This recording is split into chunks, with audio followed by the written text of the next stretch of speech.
আসসালামু আলাইকুম সুপ্রিয় শিক্ষার্থীবৃন্দ, আজকে আমি হাজির হয়েছি অনার্স তৃতীয় বর্ষের গণিত ডিপার্টমেন্টের জন্য মেজর সাবজেক্ট মেকানিক্স। অনার্স তৃতীয় বর্ষে আসলে নন মেজর বলতে কিছু নেই, সবগুলো আমাদের কি মেজর সাবজেক্ট। মেকানিক্স, যাকে বাংলায় বলা হয় পদার্থ বলবিদ্যা, এর চ্যাপ্টার 1-এর একটি মোস্ট ইম্পর্টেন্ট প্রশ্ন, যেটা পরীক্ষায় বারবার আসে। চলো দেখেন প্রশ্নটা কি। এখানে বলা হয়েছে এক্সাম্পল নাম্বার 1, একটি কণা এ বিন্দু হতে স্থির অবস্থায়, অর্থাৎ একটা কণা এ বিন্দুতে, যা বলতেছিলাম আমরা, একটি কণা এ বিন্দু হতে স্থির অবস্থায়। তাহলে এই যেখানে একটা আমার কণা ছিল এ বিন্দুতে, এটা কি ছিল? স্থির অবস্থায়, একদম স্থির অবস্থায় ছিল। তখন কি আমার আদিবেগটা কি হবে? জিরো হবে। স্থির অবস্থায় ও এ সরল রেখায়, তাহলে এই যে ও কি এই যে এখানে একটা আমরা বিন্দু কি ধরছি? ও ধরছি আমরা।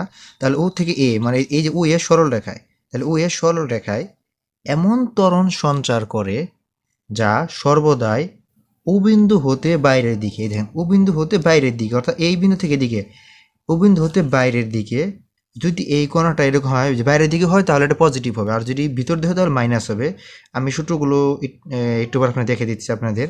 এবং যা উবিন্দু হতে ইহার দূরত্বের বর্গের পরিবর্তনশীল, এখানে আমার জায়গা হয়েছিল না, তাই আমি এখানে শিলটা লিখছি পরিবর্তনশীল লেখা। দেখেন, যা উবিন্দু হতে ইহার দূরত্বের অনুসারে বর্গের পরিবর্তনশীল।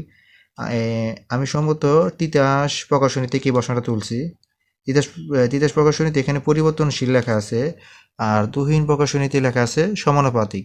আসলে এখানে আমরা যদি ইহার দূরত্বের অনুসারে পরিবর্তনশীল যে কথা, আর সমানুপাতিক কিন্তু একই কথা। প্রশ্নে আমাদের আপনার পরিবর্তনশীল থাকতে পারে, সমানুপাতিক থাকতে পারে, যেটাই থাকুক অঙ্কের উত্তর কিন্তু একই রকম হবে। দেখেন, এই যে আমরা এটা আমি লিখে নিয়েছি যে পরিবর্তনশীল, আর বেগরে লিখছি সমানুপাতিক। গতি আলোচনা করো, মানে এটা আমরা গতি আলোচনা করব। তবে এই গতি আলোচনা করার আগে আপনারা এই অধ্যায়ের কিছু একটা সূত্রগুলো দেখে নিলে ভালো হইবে। সূত্রগুলো দেখেন, এই যেখানে আমরা দেখেন, এই ধরছে দেন চ্যাপ্টার 1-এ দেখেন দূরত্বটা আমরা শুধু এক দ্বারা প্রকাশ করি। দেখেন দূরত্ব, আমরা দূরত্বের যে সময় দ্বারা ভাগ করি, তাহলে কী পাবো? আমরা জানি দূরত্বের পরিবর্তন হারকে কি বলা হয়? বেগ বলা হয়। তাহলে যে দূরত্ব আমাদের এক্স, আমরা টি সময় দ্বারা যদি ভাগ করি, তাহলে আমরা বেগ পাবো। এখন দেখেন, এই বেগটা যদি অতি ক্ষুদ্রাতিত হয়, তাহলে আমরা কি ডিএক্স বাই ডিটি লিখতে পারি। এখন এটার যদি আমরা খেলি বেগ সমান কি, যে ডিএক্স বাই ডিটি, আর এই অতি ক্ষুদ্রাতি মানে বেগরে যদি আমরা আবার সময় দ্বারা ভাগ করি, অর্থাৎ বেগের পরিবর্তন হারকে কি বলা হয়? ত্বরণ বলা হয়। অর্থাৎ আমরা জানি কি প্রতি সেকেন্ডে বেগ বৃদ্ধি হারকে ত্বরণ বলে। অর্থাৎ এটা যদি আমরা আবার অন্তরীকরণ করি, তখন কী পাবো আমরা? D x square d x by DT square. এই সূত্র দ্বারা মনে রাখতে হবে আমাদের এই দুইটাই, যে বেগ সমান ডিএক্স বাই ডিটি ও ত্বরণ সময় d x square by DT square. এখানে দেখেন আমরা যেটা স্টার চিহ্ন দিয়ে বোঝাইছি, কেন্দ্রের দিকে আকর্ষণ বল মাইনাস, অর্থাৎ বলটা যদি কেন্দ্রের দিকে আকর্ষণ করে, তাহলে এটা কি হবে? মাইনাস হবে। আর কেন্দ্র থেকে যদি বাইরের দিকে আকর্ষণ হলে কি হবে? পজিটিভ হবে। তাহলে কেন্দ্রের দিকে আকর্ষণ হলে মাইনাস, আর কেন্দ্রের থেকে বাইরের দিকে যদি যায়, তাহলে কি আমার কি হবে? পজিটিভ হবে। আর ধ্রুবকশে আমরা কি মিউ ব্যবহার করব। তাহলে দেখেন আমাদের বইয়ে যে উত্তরটা লিখছে, এটা অনেক বড়ভাবে লিখছে, আমি আপনাদের অনেক সহজভাবে করে দিছি। দেখেন আমরা কি প্রথমে কাজটা করছি দেখেন। তাহলে এই যে এখানে একটা আমরা যে বিন্দুটা নিচ্ছি, দেখেন এখানে আমরা এই যে বলছি, এটা আমাদের একটা বিন্দু, এটা কি অবস্থা আছে? স্থির অবস্থা আছে। এবং এই বিন্দু থেকে আমরা ওই যে উ এর দিকে বলছি প্রশ্ন, যে উ এ সরল রেখা, তাহলে উ থেকে আমরা সরলরেখাঙ্কন করলাম, আর এই পাশে আমরা কি একটা এ প্রাইম নিলাম। অর্থাৎ উ থেকে এই দিকে ডান দিকে আমাদের এ, উ থেকে বাম দিকে আমার এ প্রাইম। অর্থাৎ উ থেকে এ আর উ থেকে উ প্রাইম দূরত্ব কিন্তু সমান হবে। আর দেখেন এখন উ থেকে আমরা এই পাশে একটা বিন্দু নিলাম পি, ও থেকে একটা বিন্দু নিলাম পি, এর দূরত্ব কি ধরছি? আমরা এক্স ধরছি। আবার ও থেকে এই যে এই পর্যন্ত একটা সরল রেখা, এর সম্পূর্ণ দূরত্ব আমরা কি ধরছি? স্মল এ ধরছি। এখন দেখেন আমরা লিখি, এই যে প্রমাণে আসি, ধরি টি সময়ে বস্তুটি, এই যে যখন আমাদের মানে উতে যে ওটা আমরা কেন্দ্র হিসাব করি, দেখেন ধরেন মানে যখন উতে আমার বস্তুটা ছিল, তখন তো আমাদের একটা জিরো সময় ছিল, মানে স্থির বেগ ছিল। এখন যে আমার সময় বাড়াই, তাহলে অবশ্যই বেগটা বৃদ্ধি বস্তুর সামনের দিকে চলে যাইব। এই যে ধরি টি সময়ে বস্তুটি এক্স দূরত্বে, এই যে টি সময় কি, যে টি সময় সময় বস্তুটি এক্স দূরত্বে, এই যে ও থেকে যদি এক্স দূরত্বে কোথায় বসেছে, দেখেন এই যে এখানে উতে যে বস্তুটা থাকে, তাহলে কেন থেকে বাইরের দিকে যাইতেছে, বাইরের দিকে গেলে কি অবশ্যই আকর্ষণ বলে কি পজিটিভ হবে। এখানে সময়ে বস্তুটি এক দূরত্বে, অর্থাৎ ও থেকে বস্তুটা কি টি সময়ে, টি সময় কি এক দূরত্বে, যে ও থেকে এক দূরত্বে কোথায় পৌঁছালো, পি বিন্দুতে পৌঁছালো, পি বিন্দুতে অবস্থান করে বা পৌঁছায়। যেখানে উপি কি এই যে বলা হয় যে উ আর পি এর দূরত্ব কি এক্স, আবার এই যে উ এ অর্থাৎ উ থেকে এর দূরত্ব কি স্মল এ। তাহলে এই যে প্রশ্ন মতে কি বলছিল দেখেন, ও বিন্দু হতে এই যে ও বিন্দু হতে ইহার দূরত্বের অনুসারে, যে দূরত্ব এখানে এক্স এখানে কি এ অনুসারে কি পরিবর্তনশীল বা সমানুপাতিক। তাই আমরা লিখলাম যে আসলে যে দূরত্ব এটা কিসের, ত্বরণের। এটা আমরা বলছি এখানে বলছি একটা ত্বরণ সৃষ্টি করবে, তাহলে ত্বরণ সমানুপাতিক কি আমাদের দূরত্ব।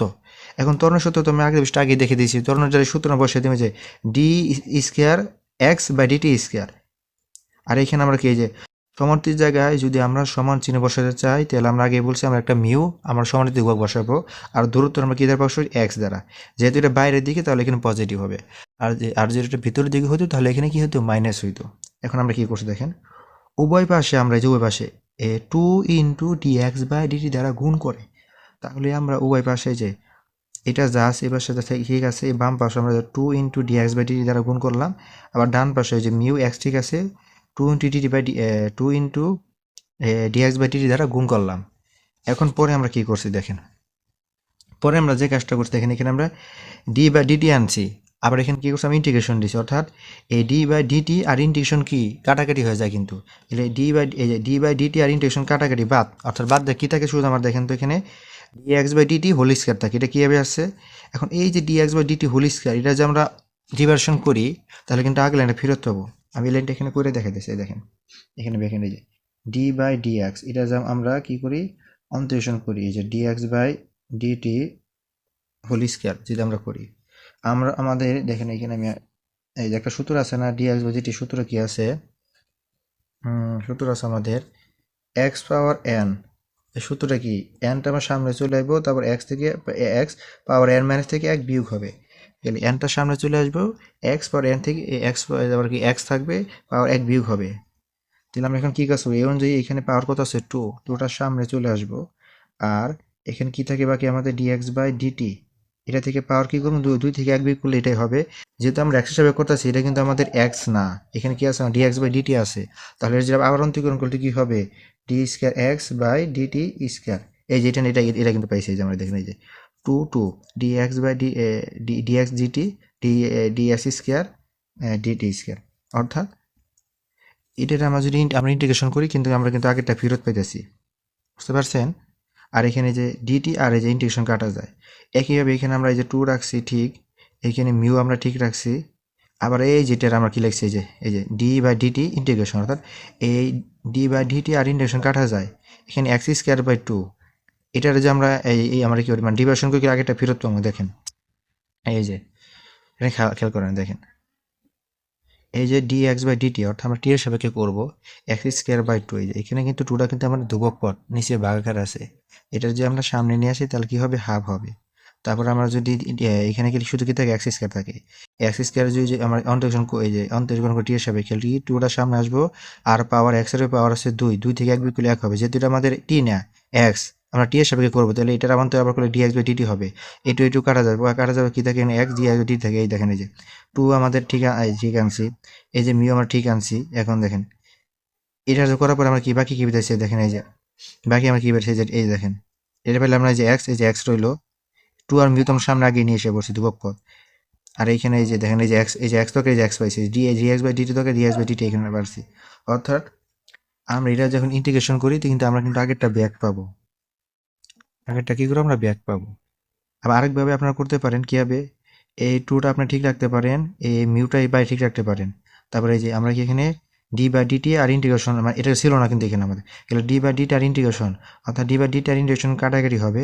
এখন এই যে এখানে শুধু কি আছে আমরা এক্সট্রা, এই এক্সট্রা যদি আমরা কি করি ইন্টিগ্রেশন করি কি হবে, আমরা জানি না যে পাওয়ার একের সাথে পাওয়ার কি এক যোগ হয়, আর নিচেও কি একের সাথে এক যোগ হয়। এখন আমরা এই পাশে ডিটি ইন্টিগ্রেশন কাটা, আর এই পাশে কি আছে আমাদের ডিটি ইন্টিগ্রেশন আসা, ওই পাশ থেকে ডিটি ইন্টিগ্রেশন এই পাশে ডিটি ইন্টিগ্রেশন কি কাটা যাবে, এই পাশে কি থাকে বাম পক্ষে আমার DX by DT whole square, আর এখানে কি থাকে এই যে এই নিচে টু আর উপরে টু কাটা যায়, শুধু কি থাকে মিউ, আর এখানে শুধু কি থাকে এক্স স্কয়ার থাকে, যেহেতু এটা আমরা ইন্টিগ্রেশন করছি তাহলে আমার একটা ধ্রুবক লাগবে সি, এটা আমরা এক নং। এখন দেখেন যখন টি সমান জিরো, এই যে চিত্রের মধ্যে যখন টিটা আমার কি স্থির অবস্থা ছিল তখন কিটা ছিল জিরো ছিল, টিটা যদি জিরো হয় এবং এক সমান এ হয় তাহলে ডি আসবে ডিটি সমান জিরো। কেন হলো খেয়াল করে দেখেন, এই যে এক সমান আমার কি দেওয়া আছে, এ দেওয়া আছে। এই এক্সের যদি আমরা এখন অন্তরীকরণ করি টি এর সাপেক্ষে, ডি আসবে ডিটি, যেহেতু টি এর সাপেক্ষে অন্তরীকরণ করবো এখানে আমাদের কি আছে, এ আছে। এটা কি আমাদের কি, এটা এখানে তো আমরা টি এর সাপেক্ষে করবো, যেহেতু এটা ধ্রুবক পদ আমরা যদি মানে ধ্রুবক অন্তরীকরণ করলে কি হয়, জিরো হয়, তাহলে জিরো হইলো। এখন এই মানগুলো আমরা টি সমান জিরো, এক সমান এ আর ডি এক্স বাই ডিটি সমান জিরো, এই এক নম্বর বসিয়ে দেবো। এই এক নম্বরটা আমি লিখলাম, লেখার পর এখানে যা আছে লাইন আমি তুললাম, এটা লেখার প্রয়োজন নাই, আপনার ডাইরেক্ট একের অঙ্ক মান বসে দিলে হয়ে যাব। তাহলে আমরা এই যে কি, এই যে ডি এক্স বাই ডিটি মান কত, জিরো, এই যে zero, zero pay G square করে কি হবে, জিরো হবে। আর এখানে মিউর জায়গায় মিউ থাকবো, এই যে এক সমান কি এ, তাহলে এক্সের জায়গায় এ বসালাম আর তার উপর স্কোয়ার আছে স্কোয়ার, আর সি এর জায়গায় সি। এখন খেয়াল করেন এখান থেকে আমরা সি এর মান বের করবো, ধ্রুবকের মান। এই যে এক নং দেখেন না, এখান থেকে আমরা সি এর মান বের করবো, দেখে এক সমান জিরো আর এক সমান এ আর ডি এক্স বাই ডিটি সমান জিরো, এটা বসাইলাম। এখন দেন খেয়াল করেন এই পাশে ডান পাশে কি আছে, জিরো, বাম পাশে সরি বাম পাশে জিরো আছে, ডান পাশে এটা আছে। এখন আমি একটা কাজ করলে তো হয়ে যায়, এই যে বাম পক্ষের মানগুলোটা আমরা কি করি, এই ডান পাশের মানগুলো আমরা বাম পাশে পাঠিয়ে দিলাম, আর এই বাম পক্ষের মানের জিরো এ পাশে হলে জিরো হবে। এখন দেখেন এই যে পাশে মিউ এ স্কোয়ার বা সি, এ পাশে ছিল, আমরা সিটা শুরু রাখছি, আর এই পাশে কি ছিল, এই যে এই পাশে কি যুগে থাকলো না মিউ এ স্কোয়ার, তখন এই পাশে ডান পাশে কি হবে, মাইনাস হবে আমাদের। এখন সি, এই যে সি এর মানটা পাইলাম কি, সি সমান C equal minus mu A square, এটা আমরা এক নঙ্গে বসিয়ে দিব, এক নঙ্গে যদি বসিয়ে দিই, এক নঙ্গে বসিয়ে দিলে কি থাকবে, দেখেন এই যে d x by DT whole square, এই পাশে আমাদের যে এই মিউ এক্স স্কোয়ার ঠিক আছে, আর এখানে সি এর মান রয়েছে, সি এর মানটা কি বসাইলাম, যে মাইনাস মিউ এ স্কোয়ার বসাইলাম। এখন দেখেন বাম পক্ষে যা আছে তাই থাকবো, এখন ডান পক্ষে এই পাশেও মিউ এই পাশেও মিউ, তাহলে আমরা মিউটা কমন নিতে পারি। যদি মিউটা আমরা কম নিতে পারি তাহলে এখানে কি থাকে, এক্স স্কোয়ার মাইনাস এ স্কোয়ার থাকে, এক্স থাকে। এই পাশে আমাদের কি আছে, স্কোয়ারটা, অন্য স্কোয়ার পাশে বাড়লে কি হবে আমাদের, এই পাশে তো 5 মান হতে পারে, আমরা 5 মানে দিলাম, আর স্কোয়ার এই পাশে দিলে কি হবে, রুট ওভার হয়ে গেল, রুট ওভার হয়ে গেল। এখন এখানে ডিএক্স বা ডিটি রাখলাম, এখানে যেহেতু এই যে 5 মাইনাস আমরা ঠিকই রাখলাম, এখানে খেয়াল করেন এখানে এই যে রুট ওভার ইউ, না sorry root over mu into x square এসে দুইটা জিনিস একসাথে গুণাকার আছে, আমি দুইটাকে আলাদা রুট করবো, যে আলাদা রুট করি তাহলে কি হবে, এই যে রুট ওভার মিউ আর এখানে রুট ওভার এক্স স্কোয়ার মানে এ স্কোয়ার। কেন করছি আমরা, আপনারা সেকেন্ড ইয়ারে এই অর্ডিনারি সাবজেক্টে পড়ছেন, ওই যে আমরা কাজটা করবো, দেখেন কী করে, এই যে এবার সাথে এই পাশে আমার এক্স আছে, এই পাশে আমার কি আছে এক্স স্কোয়ার এ স্কোয়ার আছে, এটা আমরা এই পাশে পাঠিয়ে দিই, ওই যে এই পাশে গুণাকার আছে, এই পাশে কি হবে আমাদের, এই পাশে ডিএক্স ঠিক থাকবো, আর এই পাশে এটা গুণাকার আছে, এই পাশে কি ভাগ হয়ে যাবে, রুট ওভার এক্স স্কোয়ার মানে এ স্কোয়ার। আর আমরা পজিটিভ এখন মান না করবো, আমরা ধনাত্মক মান না করবো, যেহেতু বাইরের দিকে, তাহলে আমরা এখানে লিখে দিতে পারি ধনাত্মক মান নিয়ে, ধনাত্মক মান নিয়ে। তাহলে দেখেন এখানে শুধু কি থাকে, আমরা তো ধনাত্মক মান নিব, তাহলে তো এখানে আমরা শুধু কি থাকে যে মিউ রুট ওভার মিউ, আর এই এখানে ডিটিটা কি গুণ ভাগাকার আছে, এবার সালে গুণ হবে। এখন আমরা কি এবার কি উপাসে করবো, ইন্টিগ্রেশন করবো, ইন্টিগ্রেশন করলাম, এবার সে মিউটা ধ্রুবক পদ বাইরে রাখলাম, আর এই যে ইন্টিগ্রেশন ডিটি।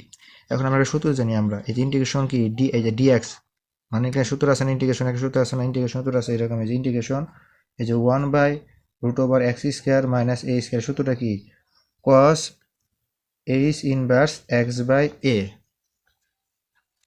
যেটা কিন্তু আমাদের সূত্র, এই যে ইন্টিগ্রেশন 1/√x² মাইনাস এ স্কোয়ার সমান কি cos H inverse X by কি এক্স বাই এ।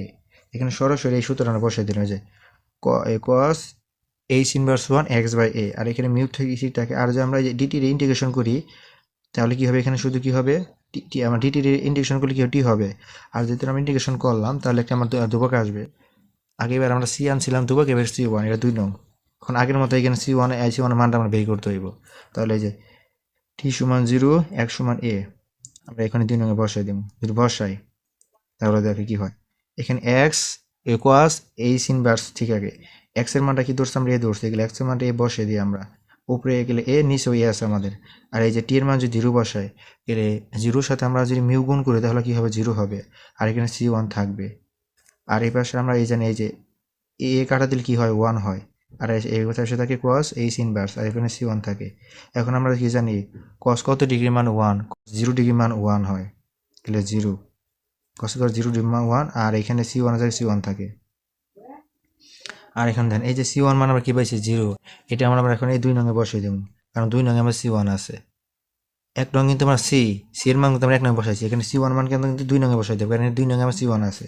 তাহলে C1 এর মান 2 নং এ বসাইছি পাই, এই যে cos h ইনভার্স 1, তারপর x এর জায়গায় x থাকে, এর জায়গায় থাকে, আমরা সুই এর মানটা বসাবো, তাহলে এখানে মিউ টি থাকে, C1 এর মান তো 0, তাহলে এখানে 0 লেখার কি আর প্রয়োজন নাই, এই যেখানে যুগের পরে যুগ চিহ্ন 0 লেখার প্রয়োজন নাই। তাহলে এবার দেখেন আমার x/a থাকে, এই যে cos h ইনভার্স 1, অর্থাৎ কি এই যেখানে মাইনাস আকার আছে, এবার মানে মাইনাস আছে, এবার গেলে তখন পজিটিভ হয়ে যায়, cos h থাকবে তখন। এবার h ইনভার্স 1 আছে, মানে কি 1/x আকার আছে, মানে 1/cos h আছে, মানে এবার লিখে পজিটিভ হলো। তার এবার লিখে দেবো যে মিউ টি, এখন খেলো এবার শুধু আমরা এক্সট্রা রাখবো, আর এটা এই নিচে এটা ভাগাকার আছে, এবার গেলে কি হবে, গুণ হয়ে যাবে, a cos h mu root over mu into T. এখন দেখেন এই এক্সট্রা আমরা কি করব, তাহলে দেখেন এই অংশের মধ্যে আমরা এই যে আমরা x এর gt হিসেবে অন্তরণ করে কি হবে ds/dt, আর এটা আমরা b ধরে নিছি, এখানে a আমার এই দুপক্ষ ঠিক থাকবে, আর এখানে cos h এর যে আমরা করি তাহলে কি হবে, আমরা জানি cos এর করলে হয় sin, তাহলে sin h, এখানে আমরা কি আছে রুট ওভার মিউ টি, এটা আমরা কি টি ধরে নিছি, এখানে রুট ওভার মিউ টি থাকে, যদি কিন্তু এটা আমরা টি না, তাহলে আমরা এখানে মিউ দুপক্ষ ঠিক থাকবে, টি টা যদি করে কি হবে 1 হবে, টি করলে কি 1 হবে, কারণ টি রোটেশন টি হিসাবে করলে কি 1 হবে। আর এখানে দেখেন এখন আমরা যদি 1 এর সাথে মিউ গুণ করে কি হবে, মিউ থাকবে, এখন মিউটাকে আমরা এই যে সাথে সামনে গুণে শেষ করলো, আর এখানে থাকলো সাইন এইচ, আর এখানে কি থাকলো রুট ওভার মিউ টি, এটা আমার 3 নং সমীকরণ। তাহলে এখানে কি হলো, এখানে যে সমীকরণ 1 ও 3 যথাক্রমে দূরত্ব x এবং সময়টি কালের বেগ, তাহলে কি দেখেন সমীকরণ 1 ও 3 দূরত্ব কি x এবং সময় কি টি কালের বেগ, অর্থাৎ 1 নং আর 3 নং কি কাজ করবো, আমাদের দূরত্ব নিক্ষেপ করবো, কারণ দেখেন এই যে 1 নং আর 3 নং আমাদের কি আছে, এই যে এইখানে আমাদের কিন্তু এই যে 1 নং 3 নং কি আছে, আমাদের কি দূরত্ব নিক্ষেপ করবো।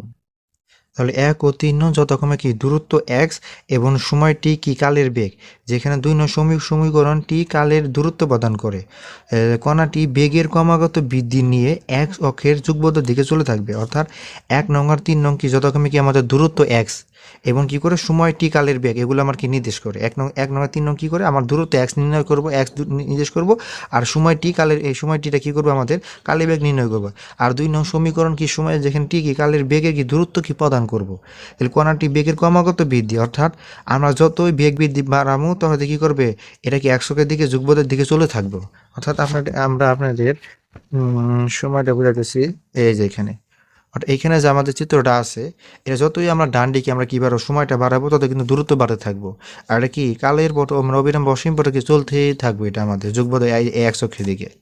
আশা করি ভিডিওটা বুঝতে পেরেছি।